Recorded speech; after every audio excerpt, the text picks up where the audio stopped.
Vamos a abrir la Biblia en Mateo capítulo 12, versículo 43. Quiero explicar algo que va a servir, y va a servir mucho.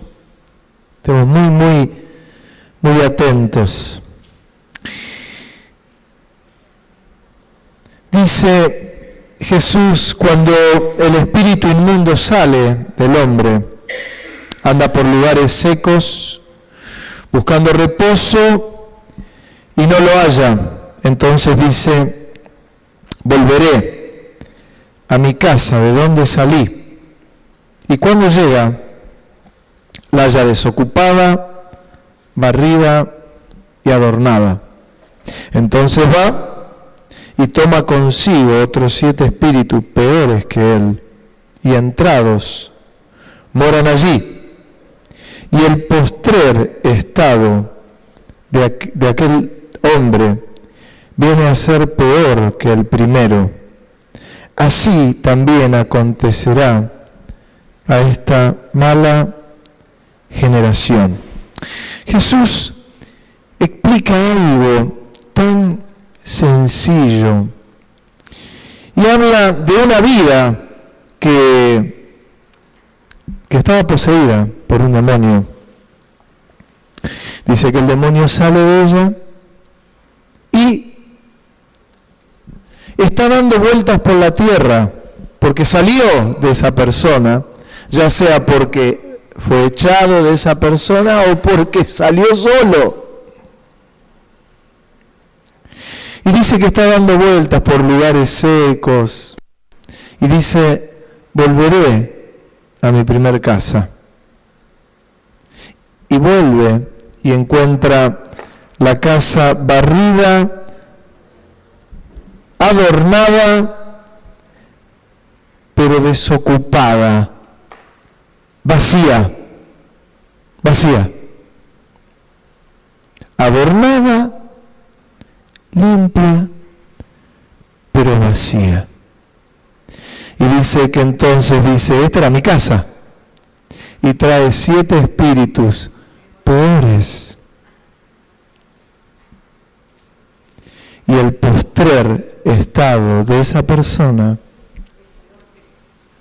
es peor que el primero. Es sencillo. ¿Qué es lo que pasó en un caso así? Pasa de una persona que le es echado fuera el demonio y se echó fuera el demonio, pero quedó la casa vacía, limpia, adornada. Me imagino los cuadros puestos, limpio, todo encerado, el piso encerado. Si había alfombra aspirada, todo en su lugar. El demonio dijo, esta era mi casa. El problema es y será que esa casa está vacía. Está vacía. Ausencia de dueños. Ausencia del Señor. Entonces hay idas y vueltas.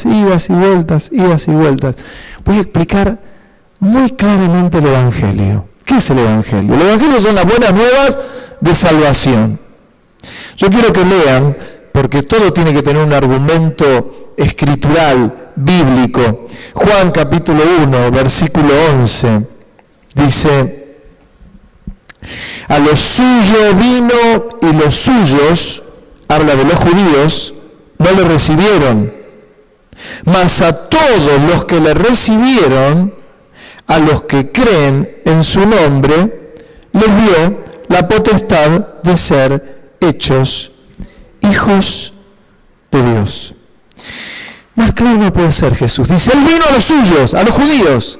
¿Y qué pasó con los judíos? Esperaban otro Mesías, un Mesías poderoso, que los elevara a ellos como nación, Por lo tanto, no podían creer que Jesús era el Mesías, el hijo del carpintero, hijo de María, conocían a los hermanos. Sin embargo, dice que vino a los suyos y los suyos no le recibieron. Y dice, a todos los que le recibieron, a los que creen en su nombre, les dio la potestad de ser hechos hijos de Dios. ¿A quiénes? A los que le recibieron. A los que ya la casa no la tienen adornada, limpia o barrida, pero vacía, sino que a los que lo reciben ya tienen la casa llena. La casa, diga conmigo, la casa llena. Y cuando la casa está llena, no puede entrar nadie. Yo le voy a dar un ejemplo. ¿Vieron cuando, o por lo menos me tocó a mí vivir una cosa así, cuando uno tiene la casa y no tiene ningún perro, y por ahí adopta un perro, y un perro callejero, son los más fieles que hay, es impresionante. Y el perro callejero uno lo adoptó, y lo metió en la casa, y el perro ese que fue callejero, pobre, y ahora tiene casa, va a entrar Montoto Flores a esa casa, porque él dice, es mi casa y me planto. Es mi casa. Con esto no les voy a decir, uy caramba, es esto de tomar posesión de un lugar. Y lejos de comparar a Jesús con la adopción de un perro, por amor de Dios. Cuando Jesús entra en nuestra vida, entra para no soltarla, para no dejarla, para ocuparla. Por eso Jesús dice, vine a los judíos y los judíos no me recibieron. Y dice a continuación, a todos los que le reciben, a todos los que me reciben, a los que creen en mi nombre, les doy la potestad de ser hechos hijos de Dios. Algo se llena, algo cambia. Romanos capítulo 10, verso 10 dice, Romanos 10:10, porque con el corazón se cree para justicia, pero con la boca se confiesa para salvación. Pues la Escritura dice, todo aquel que en él creyere no será avergonzado, porque no hay diferencia entre judío y griego, pues el mismo que es Señor de todos es rico para con todos los que le invocan, porque todo aquel que invoca el nombre del Señor será salvo. Dice al principio, con el corazón se cree para justicia. ¿Vieron cuando hay gente que dice, no, yo creo, está bien, creo con el corazón, creo para justicia, pero con la boca se confiesa para salvación? Por eso cuando a alguien le predicamos el Evangelio y le decimos, es importante que puedas recibir a Cristo como tu Señor, como tu Salvador, que le puedas pedir perdón por tus pecados. Y marcamos el camino, ¿para qué? Para que la gente pueda arrepentirse de sus pecados, pueda recibir a Cristo como su Salvador, confesar con su boca.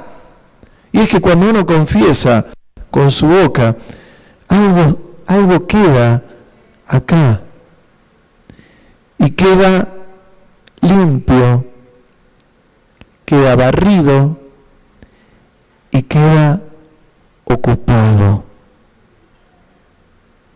¿Por qué a veces ocurre? Vienen personas, son liberadas en la presencia del Señor, Dios habita en medio de las alabanzas y las personas son liberadas. Se va el espíritu inmundo, se va, porque huye de la presencia de Dios, no la soporta, no la tolera. Pero si esa persona no ha recibido a Cristo como su Salvador, la casa solo queda vacía, limpia y adornada. Pero cuando entra Cristo en el corazón, ese lugar se llenó. Y lo confiesa. ¿Cómo lo confiesa? Con su boca. Yo soy cristiano, tengo a Cristo en mi corazón, perdonó mis pecados, libró mi vida, me limpió. Y ahora tengo comunión con Él. ¿Qué es el siguiente paso? Me lleva a tener una comunión con Él. ¿Qué era lo que proponía Jesús? Jesús proponía una comunión con Él. Por eso, cuando uno de los discípulos le dice, Señor, muéstranos al Padre y nos basta. Y el Señor le dice, hace tanto tiempo que estoy con ustedes y todavía no me conocés. Jesús, que ocupa nuestra vida, nuestra casa, nos propone una comunión con Él. ¿Y qué es una comunión con Él? Que hablamos con Él, que lo amamos a Él, que le cantamos a Él, que le alabamos a Él, que le exaltamos, que habla nuestro corazón, que habla nuestra vida, que transforma una vida, que transforma un corazón. En Efesios capítulo 1, verso 13, dice, Efesios 1:13, en Él también vosotros, habiendo oído la palabra de verdad, el evangelio de vuestra salvación, y habiendo creído en Él, fuisteis sellados, tóquese el corazón, hágase, sellados, tac, con el Espíritu Santo de la promesa, que es las arras de nuestra herencia, hasta la redención de la posesión adquirida para la alabanza de su gloria. ¿Qué es esto del sello del Espíritu Santo? Lo explicaré una vez y otra vez. Cuando uno recibe a Cristo como su Salvador, recibe el sello del Espíritu Santo en el corazón. Esas son las arras de la salvación. No me voy a cansar de decir que es como cuando uno recibe la factura de teléfono o de luz y uno va al banco, la sellan, la paga uno y después de la empresa te llaman y te llega una carta y te dicen, le reclamamos el pago de la luz porque usted no lo tiene pago. Y uno agarra la boleta, toma la boleta y ve que tiene el sello y se la lleva a la empresa y dice, no, acá tengo el sello, está pago. Entonces en la empresa de electricidad te dicen, es verdad, está pago. Todos nosotros, toda la humanidad mereció la muerte. Todos nosotros merecemos la condenación y la llenura del mismo diablo y todos los demonios en nuestra vida. Todos nosotros merecemos esto. Pero ¿saben una cosa? Cuando recibimos a Cristo como nuestro Salvador, Él pagó un precio muy alto, muriendo en la cruz del Calvario, llevando todas mis ofensas, todos mis pecados, todas mis maldades. Y cuando recibo a Cristo como mi Salvador y recibo el sello del Espíritu Santo en mi corazón, yo les hice sellar en el corazón, pero en realidad es en toda mi vida. En toda mi vida yo recibo el sello del Espíritu Santo y cuando el acusador me viene a decir, no, vos merecés la muerte, vos merecés la llenura de los demonios, yo le digo, no, porque tengo uno que pagó un precio muy elevado por mí. Y acá está el sello de la boleta paga por el Señor. Y no tiene el diablo, no tiene arte ni parte con ninguno de nosotros. Con ninguno de nosotros. Hubo un caso muy resonante que fue en el libro de Hechos de los Apóstoles, capítulo 16, verso 16. Dice, aconteció, habla del apóstol Pablo, que mientras íbamos a la oración, nos salió al encuentro una muchacha que tenía espíritu de adivinación, la cual daba grandes ganancias a sus amos, adivinando. Esta siguiendo a Pablo y a nosotros daba voces diciendo, estos hombres son siervos del Dios Altísimo, quienes os anuncian el camino de salvación. Y esto lo hacía por muchos días. Mas desagradando a Pablo, éste se volvió y dijo al Espíritu: te mando en el nombre de Jesucristo, salgas de ella. Y salió en aquella misma hora. Pero viendo sus amos que había salido la esperanza de su ganancia, prendieron a Pablo y a Silas y los trajeron al foro ante las autoridades. Lo voy a parafrasear. Había hombres que se abusaban de esa mujer, que tenía demonios y que adivinaba. Estaba todo el mundo bárbaro. Alguno tenía un problema en el pueblo. ¿A quién vamos a ver? ¡A la divina! Escuchame, me pasó esto. ¿Qué hago con esto? Y la divina te ponía el dedo en la llaga. Claro, tenía espíritu de adivinación. Los demonios habían poseído a esa mujer. Lo veía Pablo. Pablo estaba en aquel lugar predicando el Evangelio. Y esta mujer, cada vez que lo veía, estos hombres anuncian el camino de la salvación. Pablo no le dijo nada el primer día, no le dijo nada el segundo día, no le dijo nada el tercer día. Yo no sé si el cuarto, el quinto, el sexto, no sé qué día, pero la miró a la joven y le dijo: espíritu inmundo, sal fuera de ella. Y se fue el espíritu inmundo. Los amos de la mujer se le vino el mundo abajo. ¿Por qué? Simplemente porque se les había acabado ya el negocio. Y si uno sigue leyendo, a Pablo y a Silas los meten preso por esto. Pero son ellos los que comienzan luego a alabar al Señor en la cárcel y alabar al Señor en la cárcel, y mientras alababan a Dios, dicen que hubo un gran temblor y las puertas de la cárcel se abrieron, y a causa de eso se convirtió el carcelero. Quiero aclarar ¿qué significa conversión? Conversión es que recibí a Cristo como mi Salvador, me perdonó de todos mis pecados y ocupó esta casa. Y ahora esta casa es donde mora el Espíritu Santo. Pero voy a ir un poquito más allá. Lucas, capítulo 15, versículo 11. También dijo: un hombre tenía 2 hijos, y el menor de ellos dijo a su padre: Padre, dame la parte de los bienes que me corresponde. Y le repartió los bienes. No muchos días después, juntándolo todo, el hijo menor se fue lejos a una provincia apartada y allí desperdició sus bienes, viviendo perdidamente. Y cuando tuvo lo hubo mal gastado, vino una gran hambre en aquella provincia y comenzó a faltarle. Y fue y se arrimó a uno de los ciudadanos de aquella tierra, el cual le envió a su hacienda para que apacentase cerdos, y deseaba llenar su vientre de las algarrobas que comían los cerdos, pero nadie le daba. Y volviendo de sí dijo: ¿cuántos jornaleros en la casa de mi padre tienen abundancia de pan, y yo aquí perezco de hambre? Y se me levantaré, iré a mi padre y le diré: Padre, he pecado contra el cielo y contra ti. Yo no soy digno de ser llamado tu hijo, hazme como uno de tus jornaleros. Y levantándose, vino su padre, y cuando aún estaba lejos, le vio su padre y fue movido a misericordia, y corrió, y se echó sobre su cuello, y le besó.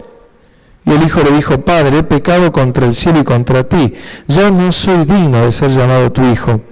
Pero el padre dijo a sus siervos: sacad el mejor vestido, vestidle, poned anillo en su mano, calzado en sus pies, y traed el becerro gordo, y matadlo, y comamos, hagamos fiesta, porque este mi hijo muerto era y ha revivido, se había perdido y es hallado. Y comenzaron a regocijarse, etcétera, etcétera, etcétera. ¿Saben? El hijo... A mí me conmueve saber que no había dejado de ser hijo. El padre le dijo: ¿qué querés? Esto, listo. Y se marchó. Se marchó. Dejó la iglesia. Dejó la iglesia. Dice que cuando estaba afuera, comenzó a valorar lo que había perdido. Tenía hambre. Comía la comida de los cerdos. Y dijo, le pediré perdón a mi padre. No había dejado de ser hijo. Pero se apartó de la presencia del Señor. No dejó de ser hijo. No tuvo posesión demoníaca. Tenía el sello del Espíritu Santo. Tomó distancia. No dejó de ser hijo. No tuvo posesión demoníaca, pero pasó hambre. Pasó hambre. Pasó frío. Y un día dijo, volveré a mi casa y le diré a mi padre que quiero ser como uno de sus peones, como uno de sus jornaleros. El padre no lo estaba esperando en la puerta, el padre estaba haciendo lo que tenía que hacer, pero lo vio de lejos. Y cuando lo vio de lejos, el hijo no alcanzó ni a decirle nada. Padre, he pecado. No alcanzó a decirle nada. Dice, traigan el vestido más nuevo, traigan el anillo, que era autoridad, traigan el calzado, traigan la capa, pónganle porque es mi hijo que ha vuelto. El hijo no alcanzó ni a hablar. Eso habla del amor de Dios. Dijo, matemos el animal más precioso, más gordo, hagamos fiesta. ¿Cómo se maneja el mundo? El mundo se maneja, mirá, vino con el caballo cansado. Te vamos a cortar los dedos, las uñas, las pezuñas. El Padre verdadero dijo, ha vuelto. A mí me pasó el domingo, una joven de la iglesia que por años estuvo en la iglesia, ella tomó un tiempo y recibe un mensaje el otro día y me dice, hola, ¿cómo está, pastor? Tengo ganas de volver a la iglesia, ¿podré volver a la iglesia? Y le digo, me estás cargando, hermana, te estamos esperando, te estamos esperando. Vino, yo la veía, se sentía cómoda en la presencia del Señor, como si no hubiese pasado nada.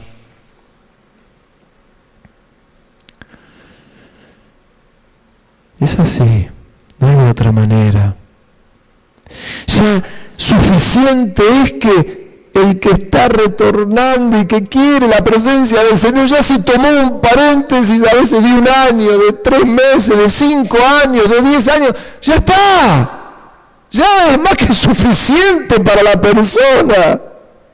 Por eso yo estoy hablando mucho sobre no juzgar, no juzgues, porque en la medida que juzgás vas a ser juzgado, en la medida que medís a alguien, vas a ser medido.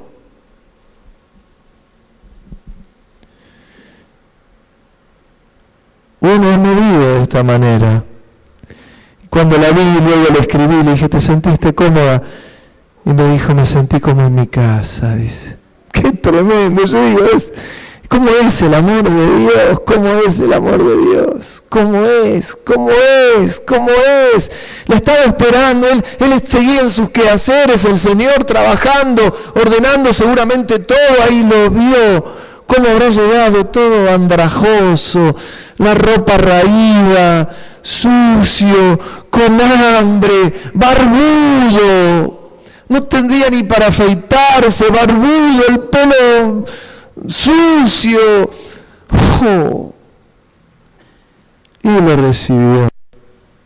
Imagínense, yo no tengo mejor manera que decir que lo más lindo que al ser humano le puede pasar es tener esa comunión con el Señor. Esa comunión que me habla cuando estoy caminando, si estoy en el colectivo, si estoy en el auto, si estoy en el agua, si estoy trabajando, si estoy... Y es el Espíritu Santo que te habla, que te llena, que te guía, que te lleva siempre a buen puerto, nunca a mal puerto. Miren, siempre el diablo quiere la destrucción, siempre el diablo quiere que el ser humano termine destrozado, que termine herido. Esa es su tarea, su tarea. Cuando uno ve lo que el mundo está viviendo, hoy estábamos orando con algunos hermanos, una hora antes del culto, y viendo cómo el mundo va llevado a una destrucción total. Solo miremos lo que es la cocaína, la marihuana, el paco, lo que son los vicios, ¿Usted cree que ahí los demonios tienen que trabajar? No tienen que trabajar, eso ya está. Se van a tratar de meter los demonios, van a tratar de hacer daño al que está paradito, que está bien, que no tiene mucho problema. A ese lo van a querer inducir, a ese lo va a querer destruir. Diga que nosotros tenemos un Dios tan grande y tan poderoso que Él rompe las cadenas, las rompe. Saca gente de la droga, todo lo que el diablo intentó destruir, Él va y el Señor, y cuando entra en el corazón de las vidas, rompe las cadenas, libera las vidas. La gente puede dormir bien, es maravilloso. Hay una canción muy vieja que decía: Dios es maravilloso, no lo puedo explicar, pero puedo decir gloria, aleluya, gloria al Señor. Maravilloso, y Él me ama, maravilloso, por mí murió, maravilloso es Él. Es que entró. Yo me acuerdo cuando mi madre me predicaba el Evangelio. Me lo predicó una vez, 2, 3, 5. Por si me quedaba dudas, o si ella tenía dudas, Abelito, recibí a Cristo como tu Salvador. Y Él entra. Pero como tu Salvador, como tu Señor, como tu Rey, no solamente como tu liberador, porque como tu liberador, la casa queda limpia, adornada, pero vacía. Es como Señor, como Rey, como Dios. Y ahí cerró el círculo.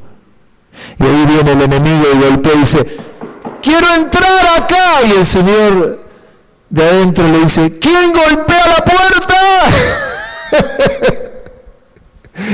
Y huye el diablo porque se da cuenta que esa casa está ocupada y es del Señor. No hay otra forma. Amén. Y después hasta uno podría cantar una canción más sin terminar todavía, no terminamos todavía. Y decía aquella canción: nombre sobre todo nombre, es el nombre de mi Cristo. Ante tal glorioso nombre, todos se postrarán. Todas las fuerzas de oscuridad, de todo el mundo la humanidad, todos los cielos y su potestad, todos se postrarán. Y nos postramos todos a los pies del Señor. ¿Saben? En Hechos de los Apóstoles, cuando la gente se convertían, cuenta que traían los libros, los que eran hechiceros, los que eran brujos, y se convertían y traían todos los libros y los traían en el medio donde se congregaban los apóstoles y los quemaban. ¡Y eran libres! ¡Libres! No hay nada más lindo que ser libre. Y hasta les puedo cantar. Libre soy, si yo sé que lo soy. Libre soy, si yo sé que lo soy. Libre soy, si yo sé que lo soy. Gracias al Señor que libre soy. Que Dios te bendiga, te llene, te inunde